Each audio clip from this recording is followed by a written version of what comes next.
Investing की दुनिया में किंग माने जाने वाले वॉरेन बफेट उनको मिलने वाली 100 अपॉर्चुनिटीज में से 99 अपॉर्चुनिटीज को इग्नोर करते हैं, क्योंकि उनका मानना है कि सक्सेसफुल और नॉर्मल लोगों में यही एक डिफरेंस होता है कि नॉर्मल लोग सभी चीजों को हाँ बोलते हैं, जबकि सक्सेसफुल लोग ऑलमोस्ट सभी चीजों को इग्नोर करते हैं। अगर आपको लगता है कि आपके काम को पूरा करने के लिए आपको बहुत ही कम टाइम मिलता है, जिससे आप कंफ्यूज हो जाते हो और ज्यादा कुछ अचीव नहीं कर पाते, तो ये वीडियो आपके लिए है। आज मैं एप्पल, फेसबुक, गूगल, ट्विटर और एडोबी जैसी ग्रेट कंपनीज को कंसल्ट करने वाले ऑथर ग्रेग मैक्योन की बुक एसेंशियलिज्म में से कुछ ऐसी बातें बताने वाला हूँ जिसे अभी दुनिया के कई गेम चेंजर लोग अपनी डे टू डे लाइफ में यूज करते हैं, और इस टेक्निक से वो कम से कम काम करके ज्यादा से ज्यादा आउटपुट पाते हैं। ग्रेग मैक्योन की बुक एसेंशियलिज्म में से सबसे पहली बात जो मैंने सीखी वो है become an editor of your own life. Blockbuster movies जो ऑस्कार विनर बनती है वो रिलीज होने से पहले रूथलेसली एडिट की गई होती है, क्योंकि स्टोरी को ऑडियंस अच्छी तरह से समझ सके। इसलिए वो एडिटर उन सभी अननेसेसरी सीन को हटा देते हैं जो उतने इम्पोर्टेंट ना हो। आज के टाइम में बिजी लाइफस्टाइल लोगों के लिए एक स्टेटस सिंबल बन गया है, क्योंकि उन्होंने कहीं से सुना होता है कि लाइफ में कुछ अचीव करने के लिए हार्ड वर्क जरूरी है, जिससे वो लोग बिजीनेस को हार्ड वर्क मानने लगते हैं और उनको मिलने वाले सभी ऑफर्स, प्रोजेक्ट्स और अपॉर्चुनिटीज को अपने पहले से ही ओवरफ्लोइंग टू डू लिस्ट में डाल दे जाते हैं। मुझे गलत मत समझना, हार्डवर्क इंपॉर्टेंट है, पर गलत डायरेक्शन में हार्डवर्क करना waste of energy and waste of time होगा।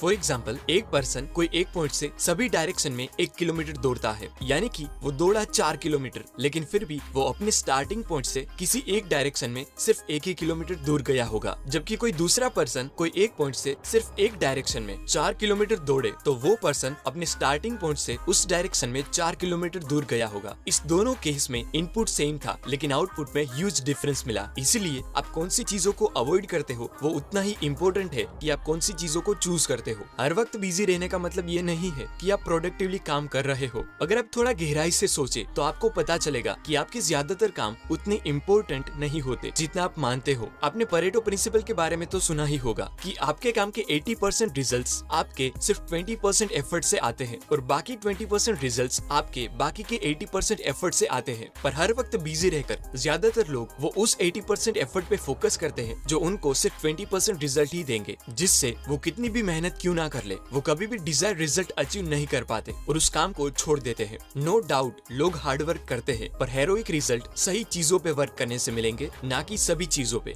जो आपने भी देखा होगा कि बिल्डिंग में लगी लिफ्ट सही बटन दबाने से ऊपर आती है, ना कि सभी बटन दबाने से। इसलिए आपके लिए वो आइडेंटिफाई करना बहुत ही इंपॉर्टेंट होगा कि वो कौन सा 20% एफर्ट है जो आपको 80% रिजल्ट देगा। उस 20% एफर्ट को आइडेंटिफाई करने के लिए आपको एसेंशियलिज्म को जानना पड़ेगा। अब आप कहेंगे कि ये एसेंशियलिज्म है क्या? एसेंशियलिज्म एक सिस्टमैटिक डिसिप्लिन है जो सिखाता है कि आपको अपने हाईएस्ट पॉसिबल लेवल को अचीव करने के लिए आपका टाइम और आपकी एनर्जी किस जगह पर यूज करनी चाहिए। सबसे पहले आपको ये समझना चाहिए कि हर वक्त आप अपने टाइम और एनर्जी का व्यापार करते हो। जब भी आप किसी चीज को हाँ बोलते हो तब आप अननोइंगली बाकी सभी चीजों को ना भी बोलते हो। एग्जाम्पल देके बताऊं तो अगर आपको आपका दोस्त घूमने और मूवी देखने के लिए बुलाए, तब अगर आप उसे हाँ बोलते हो उसी वक्त आप अननोइंगली आपके इम्पोर्टेंट वर्क को ना बोलते हो। अगर आप चूज नहीं करेंगे कि आपका टाइम और आपकी एनर्जी किस जगह पर यूज होनी चाहिए, तो कोई और आपके लिए चूज करेगा, जैसे कि आपके बॉस, कलीग्स एटसेट्रा, जो ऑब्वियसली आप नहीं चाहोगे। इसीलिए एसेंशियलिज्म में से मैंने सीखी दूसरी बात, learn to say no gracefully.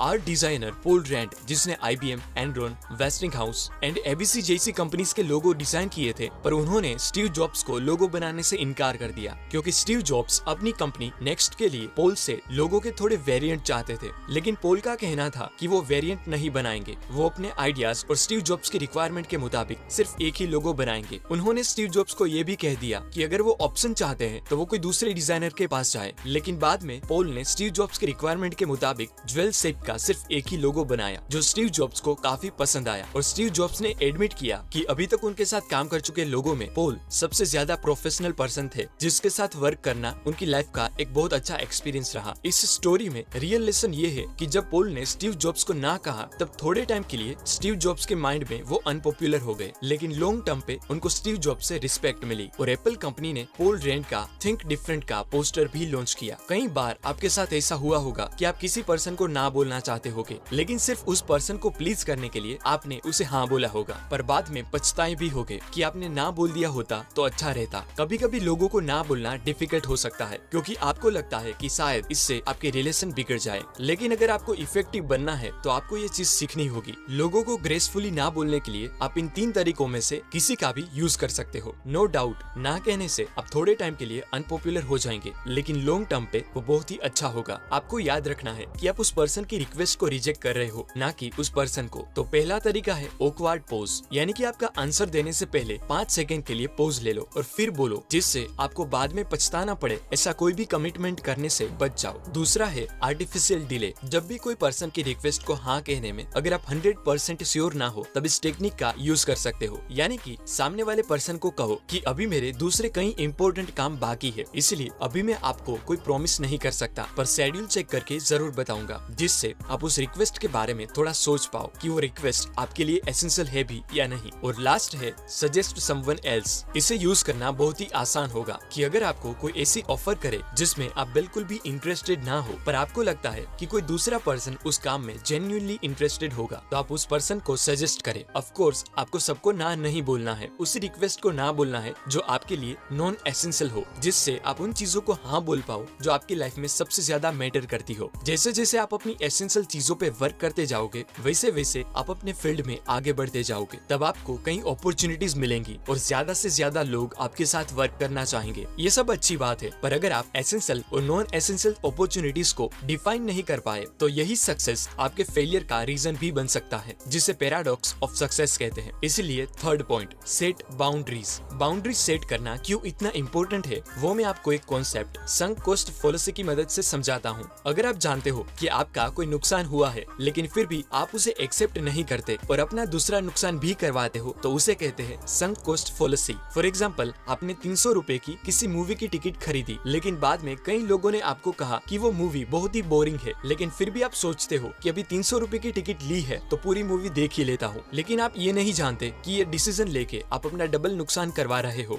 यानी कि आपके पैसे तो वापस नहीं मिलेंगे, लेकिन उस पैसे को वसूल करने के चक्कर में आप अपना टाइम भी बर्बाद करेंगे। यानी कि पहले नुकसान से बचने के लिए ऐसा डिसीजन लेना जिससे दूसरा नुकसान भी हो। इस संक कोस्ट फॉलोसी से आप तभी बच पाओगे जब आप एक्सेप्ट कर लो कि आपसे कोई मिस्टेक हुई है और उसे वहीं पे रोक दोगे, क्योंकि कुछ चीजें बाकी चीजों से ज्यादा वैल्यूएबल होती है। इसीलिए लाइफ में बाउंड्री सेट करना बहुत ही इम्पोर्टेंट है। जैसे कि ऑफिस का काम ऑफिस पे ही पूरा कर लो, उसे घर पे मत लाओ, क्योंकि अगर आपके बच्चे ऑफिस में अलाउ ना हो तो आपके ऑफिस का वर्क भी घर पे अलाउ नहीं होना चाहिए। एसेंशियलिस्ट बाउंड्रीज बिल्ड करके डिस्ट्रैक्शन और टॉक्सिक लोगों से दूर रहते हैं, जिससे वो डिसाइड कर पाए कि कौन सा काम एसेंशियल है और कौन सा नहीं। Decision word basically Latin word से आया है, जिसका मतलब है कट करना। जब भी आप डिसीजन लेते हो, तब आप किसी एक रीजन को चूज करने के लिए बाकी रीजंस को कट करते हो, जिससे आप उस रीजन को चूज कर पाओ जो आपकी लाइफ में मोस्ट एसेंशियल हो। वॉरेन बफेट से लेकर स्टीव जॉब्स तक वर्ल्ड की कई ग्रेट पर्सनालिटीज है जो एसेंशियल लाइफ जीते हैं। At the end,